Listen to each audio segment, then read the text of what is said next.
Inovasi tidak akan bermutasi tanpa kolaborasi, tanpa integrasi. Inovasi hanya akan menjadi ilusi jika tidak dapat dieksekusi. Titik terdalam sebuah prestasi jika ekspresi dari inovasi adalah sebuah solusi.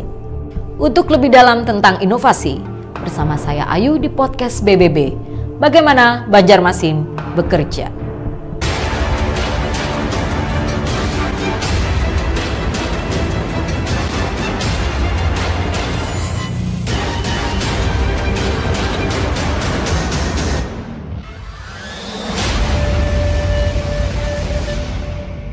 Assalamualaikum warahmatullahi wabarakatuh, sahabat inovasi. Kita berjumpa kembali di podcast Bagaimana Banjarmasin Bekerja. Yang hadir bersama kita kali ini adalah Bapak Dr. Muhammad Ramadan SE ME AKCA.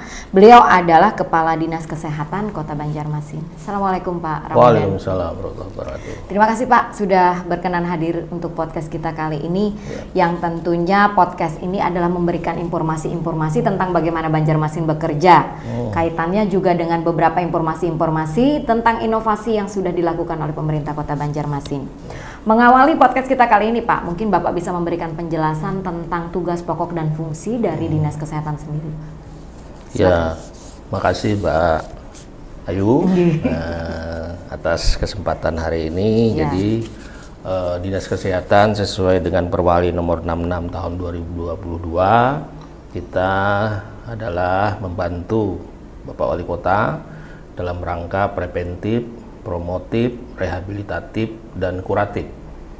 Yang memang membawahi terkait dengan pencegahan, ya, mitigasi, bagaimana promkes, bagaimana gerakan masyarakat sehat, kemudian bagaimana agar masyarakat berperilaku hidup bersih dan sehat, dan ini bagian dari keseluruhan untuk tugas pokok dan fungsi Dinas Kesehatan dan rekan-rekan.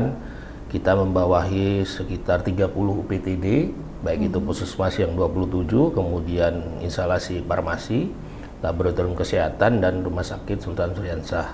Nah, semua itu dalam rangka berkolaborasi bagaimana mitigasi resiko dari hulu, baik itu puskesmas, kemudian laboratorium, sampai dengan rumah sakit yang ada di Kota Banjarmasin. Dan ini harapannya memang bagaimana pencegahan penyakit tidak menular, penyakit menular, kemudian bagaimana melaksanakan SPM terkait dengan pendeteksian, pengambilan sampling, ya kan, untuk mendeteksi penyakit-penyakit masyarakat yang sehingga bisa kita maksimalkan dengan mitigasi resiko. Oke, dari isu-isu strategis tentang kesehatan seperti yang Bapak sampaikan tadi Pak, ini akan melahirkan inovasi. Nah, inovasi-inovasi apa saja Pak yang saat ini ada di Dinas Kesehatan? Ya, inovasi yang dilakukan oleh Dinas Kesehatan memang cukup banyak, ya. Ada Banjarmasin Bebas Pasung, itu terkait dengan ODGZ. Jadi kita sudah hampir 3 tahun melaksanakan itu dan selalu mitigasi terkait dengan orang-orang dengan gangguan jiwa.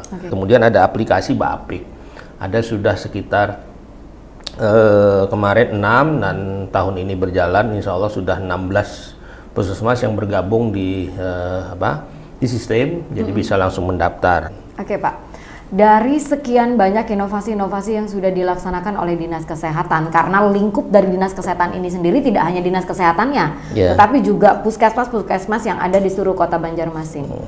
Secara proporsi Pak, apakah sudah memberikan dampak yang lebih banyak dapat dirasakan masyarakat atau penguatan secara internal Pak? Yang terutama terkait dengan kreativitas, inovasi, nakes, karena setiap tahun kita lombakan itu sekitar 12 inovasi masing-masing puskesmas, masing-masing PTD. Nah, dari situlah maka menelurkan orang-orang yang kompeten dari nakes-nakes tersebut. Semakin inovatif mereka, semakin kreatif. Oleh sebab itu yang nakes teladan tadi di tingkat ASN, kami sapu bersih juara semua untuk inovasi yang tenaga-tenaga puskesmas tadi. Nah, dampaknya ya jelas untuk bagaimana mempromosikan dalam hal macam-macam terkait dengan pelayanan kesehatan, baik itu di puskesmas, di labkes, di dinkes, maupun yang ada di rumah sakit. Baik Pak, satu pertanyaan terakhir. Potensi-potensi inovasi apa lagi yang nanti akan dikembangkan atau akan dilahirkan di Dinas Kesehatan, Pak?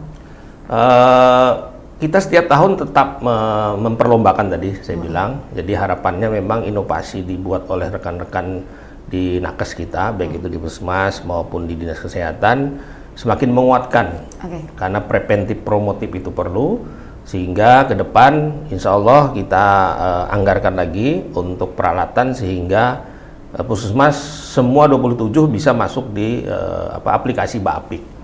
Nah, kemudian kita home care akan kita kuatkan, kemudian nomor telepon yang call center masing-masing puskesmas kita sudah share untuk mitigasi terkait dengan apapun penyakit masyarakat yang tidak bisa datang ke puskesmas, kemudian bisa kita layani ke rumah. Nah, kemudian untuk kegawat daruratan kita sudah ada PSC 119, jadi kita bisa on call dan itu gratis. Nah, harapannya bisa dimaksimalkan lagi, di samping ya kita tunggu nanti inovasi berikutnya, karena anak-anak yang di staf itu sudah siap setiap tahun dilombakan dan akan muncul pasti inovasi-inovasi baru seperti yang inovasi yang ASN kita menyapu bersih semua perlombaan yang tingkat inovasi ASN. Baik Bapak, terima kasih banyak atas informasinya pada hari ini, dan sahabat inovasi kita cukupkan untuk podcast kita kali ini untuk dapat berjumpa di podcast selanjutnya. Bagaimana Banjarmasin bekerja? Terus melahirkan inovasi. Terima kasih. Assalamualaikum warahmatullahi wabarakatuh. Salam inovasi.